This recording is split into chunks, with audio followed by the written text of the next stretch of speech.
Oh man, I'm too afraid to put myself out there. Isn't this a big bloody one?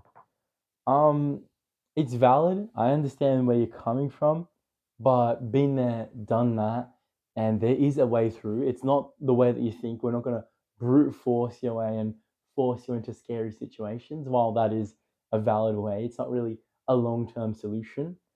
Um, the thing you got to realize about I'm too afraid to put myself out there and not being able to try things and be exposed in public is that it is going to severely limit your success in life. Like all the dreams, ambitions that you had, you might as well say goodbye to them because you can't put yourself out there. You're too afraid. You're stuck. And then guess what? You start thinking that's a character flaw. You start losing confidence in real life. And it's a bit of a downhill spiral, right? Um, Now on the other side of things, there's like people such as myself who are putting themselves out there. They're looking a little bit embarrassed. They're looking a little bit silly, but they're relentless. They're going after. They're getting theirs. And what happens is that over time, if you keep showing up, keep putting yourself out there, rewards come your way. Good things come your way, and you start to feel proud of yourself. You start to feel more humble. You become a more confident, loving, and better person, right? Now, here's the thing, boys. I wasn't always a true certified Gorilla Sigma, okay? Right? It wasn't always like that. I had this trouble and it ached me and pained me and tortured me for so long because it really, really, really upset me what people would think of me, right? I would be really sensitive to how people think and feel about me, and I felt like it would always affect me. Sorry, boys, just getting grabbing my notes up. But this is how I got over it. I want to show you three stages of actually getting over it. Number one is you have avoidance, right? So you actually avoid the issue altogether. Don't do anything.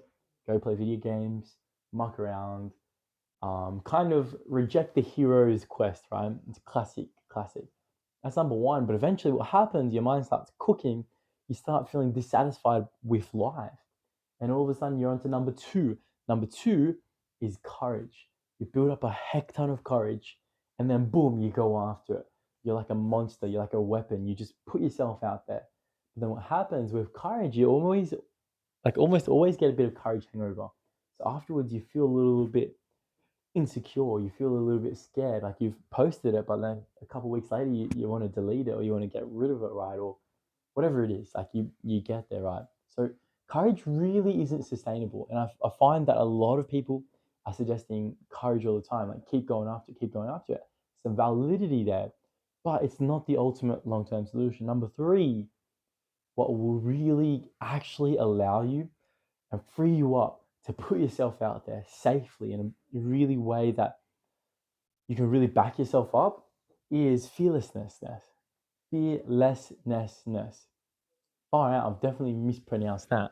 But essentially, the degree to which you understand how your mind works and how you create reality from inside out, how you experience reality, how you experience things from inside out, that is the degree to which you'll be free to put yourself out there. Now, what does this mean?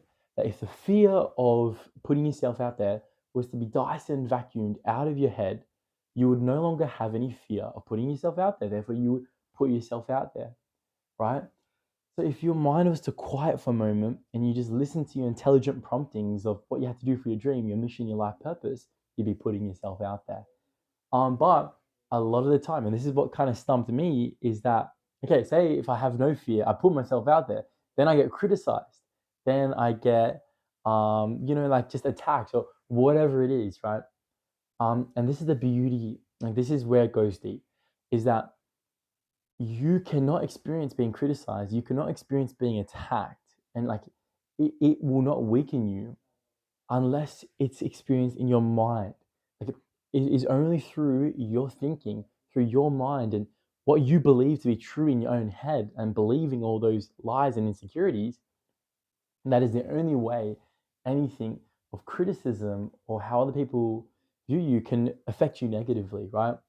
So what I've found as my mind has changed, as my grounding and understanding of mind has deepened, and my meditation has deepened, it's allowed me to experience criticism in a totally different way, like far, far different to what I ever experienced before. You can always laugh it off. You can actually listen to it. It doesn't become personal. And if someone is out to get you, it is one of the most beautiful feelings that you're grounded and secure in yourself. What happens is that they just weaken to your strength. And sometimes they just start to support you. Sometimes they get so pissed off that they just run away, and it like feeds your confidence, kind of boosts your ego in a fun way. Um, but essentially, what it is, it's this beautiful humility, knowing that no matter what, you can go back to your mental health, you can go back to your peace, and you can stay in your peace. The more that you go to your peace, the more that you understand the thoughts of fear that you had about putting yourself out there, or the backlash of it, is really just made up within your mind and is being created by yourself, and only seems real because you believe it, because you're being sucked in by your own consciousness. Well, the more you understand that, the more free you actually be to post, to put yourself out there, and to actually back yourself. Because when you stop making up yourself to be against yourself, when you stop going against yourself, then you're for yourself. Like you're gonna back yourself up. And that is so respectable. People will see it, people will respect it, I promise you. And you are worthy of it. No longer other days do you need to self-deprecate unless you're doing it for a laugh, unless you do it for a bit of fun, right? You can respect yourself and you can go after what you love. Okay, wishing you all the best. Thank you.